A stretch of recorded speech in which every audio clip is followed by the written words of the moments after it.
नमस्ते फ्रेंड, स्वागत है आप सभी का हमारे यूट्यूब चैनल शुभ संस्कार में।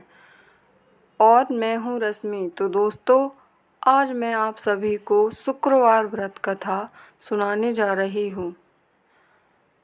एक बुढ़िया थी, उसके 7 बेटे थे। 6 कमाने वाले थे, एक निकम्मा था। बुढ़िया माँ 6 पुत्रों के लिए रसोई बना भोजन कराती और पीछे से जो बचता सो 7वें को दे देती।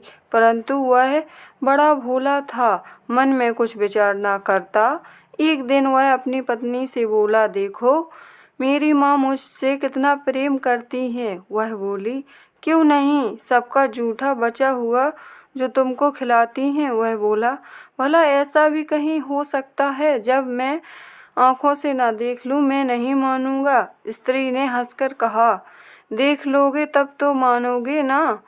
कुछ दिन बाद बड़ा त्योहार आया। घर में 7 प्रकार के भोजन और चूरमा की लड्डू बने। वह बात जांचने को सिर दुखने का बहाना करके पतला वस्त्र ओढ़कर रसोई घर में सोने लगा और कपड़े में से सब देखता रहा। 6 भाई भोजन करने आए।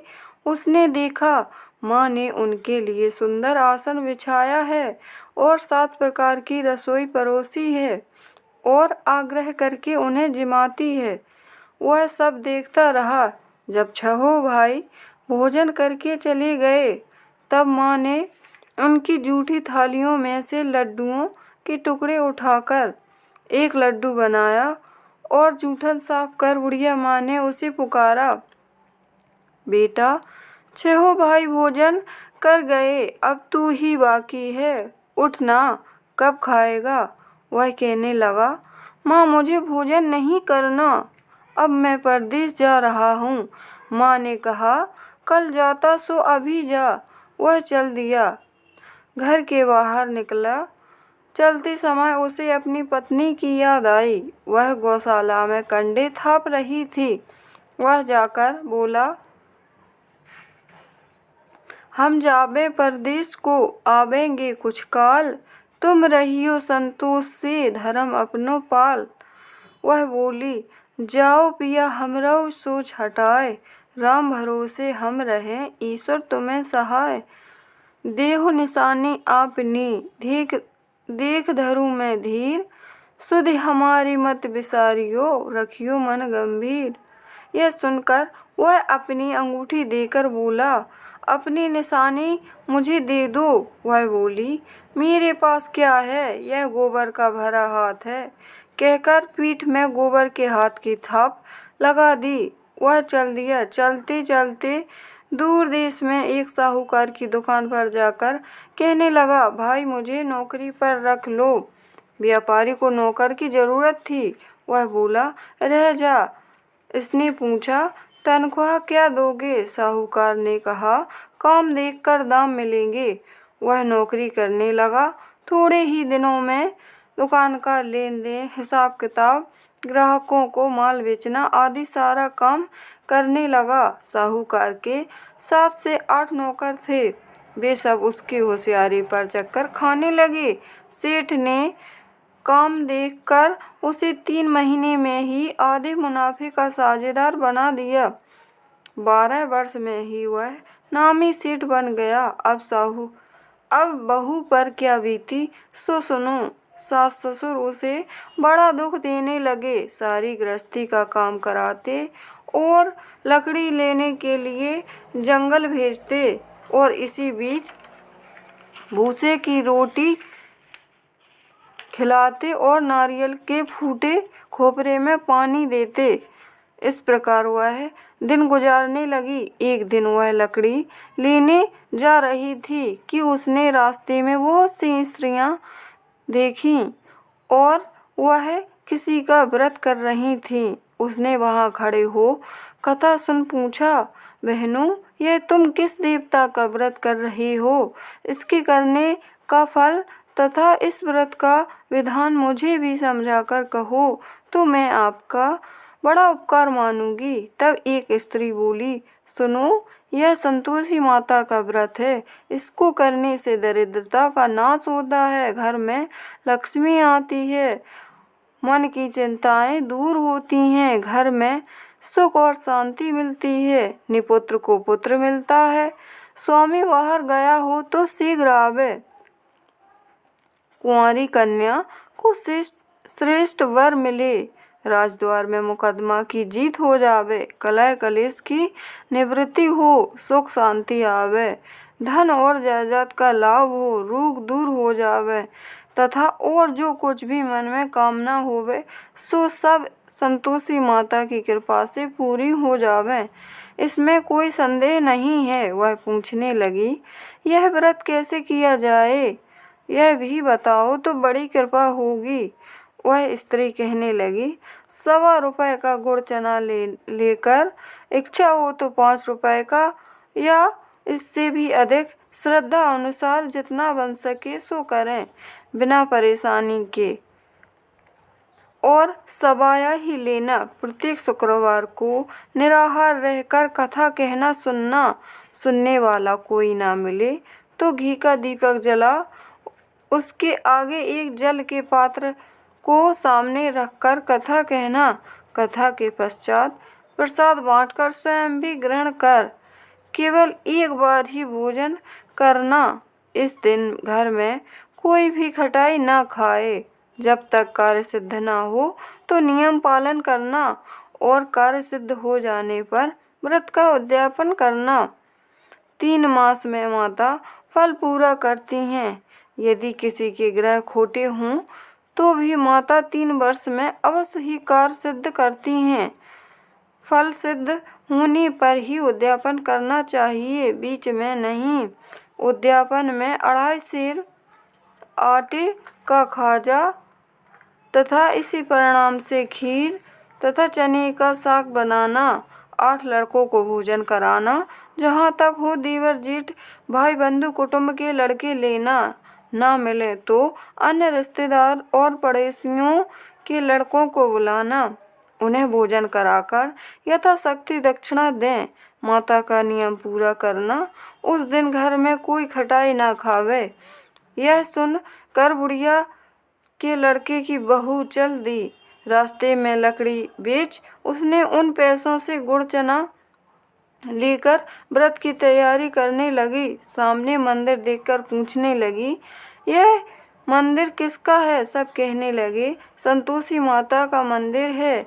यह सुनकर वह मंदिर में जा माता के चरणों में लौटने लगी और विनती करने लगी कि माता, मैं अज्ञानी हूँ, व्रत के नियम कुछ नहीं जानती, मैं बहुत दुखी हूँ। हे जगत माता, हे जगत जननी, मेरा दुख दूर करो, मैं तुम्हारी शरण में हूँ। माता को दया आई। एक शुक्रवार बीता कि दूसरे शुक्रवार को पति का पत्र आया और तीसरे शुक्रवार को उसका भेजा हुआ पैसा भी आ पहुंचा। यह देखकर जेठ जेठानी मुँह सिकोड़ने लगे, इतने दिनों में पैसा आया है, इसमें क्या बढ़ाई है? लड़के ताने देने लगे कि अब तो काकी के पास पत्र आने लगे, रुपया आने लगा, तो अब तो काकी की खातिर बढ़ेगी, अब तो काकी बोलने पर भी नहीं बोलेगी। बेचारी सरलता से कहती है, भैया कागज आवे रुपया आवे तो हम सब के लिए ही अच्छा है। ऐसा कहकर आंसू भरकर संतोषी माता के मंदिर में आ मातेश्वरी के चरणों में रोने लगी। कहने लगी, माँ, मैंने तुमसे पैसा कब मांगा है? मुझे तो अपने सुहाग से काम है, मैं तो अपने स्वामी के दर्शन और सेवा मांगती हूँ। तब माता ने प्रसन्न होकर कहा, जा बेटी, तेरा स्वामी आएगा। वह खुशी से बावली हो जाकर घर में काम करने लगी। अब संतोषी माता विचार करने लगी, इस भोली पुत्री को मैंने कह तो दिया कि तेरा पति आएगा, परंतु वह तो इसे सपने में भी याद नहीं करता, उसे याद दिलाने मुझे ही जाना पड़ेगा। तब माताजी उसके पति के पास जा स्वप्न में प्रकट होकर कहने लगीं, साहूकार की बेटी सो रहा है या जाग रहा है? वह कहने लगा, माता, सोता भी नहीं हूँ और जागता भी नहीं हूँ, बीच में हूँ, कहो क्या आज्ञा है? माता कहने लगी, तेरा घर बार कुछ है या नहीं? वह बोला, मेरे माँ बाप, बहू, भाई सब हैं, क्या कमी है? माँ बोली, भोले पुत्र, तेरी घरवाली घोर कष्ट उठा रही है। तेरे माँ बाप उसे बहुत त्रास दे रहे हैं, तू उसकी सुधि ले। वह बोला, हाँ माताजी, परंतु जाऊं तो कैसे? परदेश की बात है, लेन देन का हिसाब किताब नहीं है, कोई रास्ता नजर नहीं आता, कैसे जाऊं? माँ कहने लगी, मेरी बात मान, सुबह नहा धोकर संतोषी माता का नाम ले, घी का दीपक जला, दंडवत कर, दुकान पर जा कर बैठ जाना, तेरा लेन देन चुक जाएगा, जमा माल बिक जाएगा। प्रातः उठते ही उसने अपने इष्ट मित्रों से सपने की बात कही तो एक बूढ़ा बोला, देख भाई, मेरी बात मान, देवता ने जैसा कहा वैसा ही कर, इसमें तेरा क्या जाता है? वह बूढ़े की बात सुनकर नहा धोकर संतोषी माता को दंडवत कर, घी का दीपक जलाकर दुकान पर जा बैठता है। थोड़ी देर में देखता है कि देने वाले रुपया लाए, लेने वाले हिसाब लेने लगे। कोठी में भरे सामानों के खरीदार नगद दाम दे सौदा करने लगे। शाम तक धन का ढेर लग गया। ऐसा चमत्कार देख प्रसन्न हो घर जाने के वास्ते गहना कपड़ा खरीदने लगा। यहाँ काम से निपट तुरंत घर को रवाना हुआ। वहाँ बहू बेचारी जंगल में लकड़ी लेने जाती, लौटते समय रोज की भांति माता के मंदिर में विश्राम करती। कुछ दूरी पर धूल उड़ती देख वह माता जी से पूछती है, हे माता, यह धूल कैसी उड़ रही है? तब माता कहती हैं कि हे पुत्री, तेरा पति आ रहा है, अब तू ऐसा कर कि लकड़ियों के 3 बोझ बना, एक नदी के किनारे, दूसरा मेरे मंदिर में और तीसरा अपने सिर पर रखना। तेरे पति को लकड़ियों का गट्ठा देखकर मोह पैदा होगा, वह वहाँ रुकेगा, नाश्ता पानी बना खा कर अपनी माँ से मिलने जाएगा। तब तू लकड़ियों का बोझ उठाकर जाना और बीच चौक में गट्ठा डालकर 3 आवाज लगाना, लो सासू जी लकड़ियों का गट्ठा, लो भूसी की रोटी दो और फूटे नारियल में पानी दो। आज मेहमान कौन आया है? बहुत अच्छा माताजी। यह कहकर लकड़ियों के 3 गट्ठे ले आई, एक नदी पर, एक माताजी के मंदिर पर रखा। इतने में ही मुसाफिर आ पहुंचा। सूखी लकड़ियां देखकर इच्छा अनुसार भोजन बनाकर विश्राम लेकर वह गांव को गया। सबसे प्रेम से मिला। उसी समय उसकी बहू सिर पर लकड़ी का गट्ठा लिए उतावली आती है और आंगन में डाल जोर से 3 आवाज लगाती है, लो सासू जी लकड़ियों का गट्ठा, लो भूसी की रोटी दो, नारियल के खोपरे में पानी दो। आज मेहमान कौन आया है? यह सुनकर सास बाहर आई और दिए हुए कष्टों को भुलाने हेतु कहती है, बहू ऐसा क्यों कहती है? तेरा मालिक ही तो आया है, आ बैठ, मीठी भात का भोजन खा, कपड़े गहने पहन। इतने में ही स्वामी आता है और अंगूठी देख व्याकुल हो माँ से पूछता है, माँ ये कौन है? माँ कहती है, आज 12 वर्ष हो गए हैं जब से तू गया है, तब से यह जानवरों की तरह सारे गांव में भटकती है, घर का कुछ काम काज करती नहीं, 4 समय आकर खा जाती है। अब तुझे देखकर भूसी की रोटी और नारियल की नरेली में पानी मांगती है। वह लज्जित हो बोला, ठीक है माँ, मैंने इसे भी देखा है और तुम्हें भी देखा है, मुझे दूसरे घर की चाबियाँ दे दो तो मैं उसमें जाकर रहूं। तब माँ बोली, ठीक है बेटा, तेरी मर्जी। यह कहकर चाबी पटक दी। तब उसने दूसरे मकान में, जो 3री मंजिल के ऊपर का कमरा था, उसमें सामान जमाया और वहाँ राजसी ठाटबाट बन गया। बहू सुख भोगने लगी। जब अगला शुक्रवार आया तो उसने पति से कहा, मुझे संतोषी माता के व्रत का उद्यापन करना है। उसका पति बोला, बहुत अच्छा। तब वह तुरंत ही उद्यापन की तैयारी करने लगी। जेठ के लड़कों को भोजन के लिए कहने गई। उसने मंजूर किया। परंतु जेठानी ने अपने बच्चों को सिखाया, देखो रे, भोजन के समय सब लोग खटाई मांगना, जिससे उसका उद्यापन पूरा ना हो। लड़के जीमने आए, उन्होंने खीर तथा भोजन पेट भर के खाया, परंतु बात याद आते ही कहने लगे, हमें खटाई दे दो, खीर खाना हमें भाता नहीं है, अरुचि होती है। बहू कहने लगी, भाई, खटाई किसी को नहीं दी जाएगी, यह तो संतोषी माता का प्रसाद है। लड़के उठ खड़े हुए बोले, पैसा लाओ। बहू भोली थी और कुछ नहीं जानती थी, उसने उन्हें पैसे दे दिए। लड़के उसी पैसे से इमली खरीदकर खाने लगे। यह देखकर माताजी ने बहू पर कोप कर दिया और राजा के दूत उसके पति को पकड़कर ले गए। जेठ जेठानी मुँह सिकोड़ने लगे और मनमाने खोटे वचन कहने लगे, लूट लूट कर धन कमाया है, सो अब मालूम हो जाएगा। बहू से यह वचन सहन नहीं हुए। वह रोती हुई माताजी के मंदिर में गई और कहने लगी, हे माताजी, तुमने यह क्या किया? हंसाकर अब क्यों रुलाने लगी? माताजी बोली, पुत्री, तूने उद्यापन करके मेरा व्रत भंग किया है, इतनी जल्दी सब कुछ भुला दिया। वह कहने लगी, माता, भूली तो नहीं ना, अपराध किया है, मुझे तो लड़कों ने भूल में डाल दिया, मैंने भूल से उन्हें पैसे दे दिए, मुझे क्षमा करो माँ, मुझे माफ़ करो, मैं फिर से आपके व्रत का उद्यापन करूँगी। माँ बोली, अब भूल मत करना। वह कहती है, अब भूल ना होगी। अब माता, ये बताओ कि वो कैसे आवेंगे? माता बोली, तेरा पति तुझे रास्ते में ही आता मिलेगा।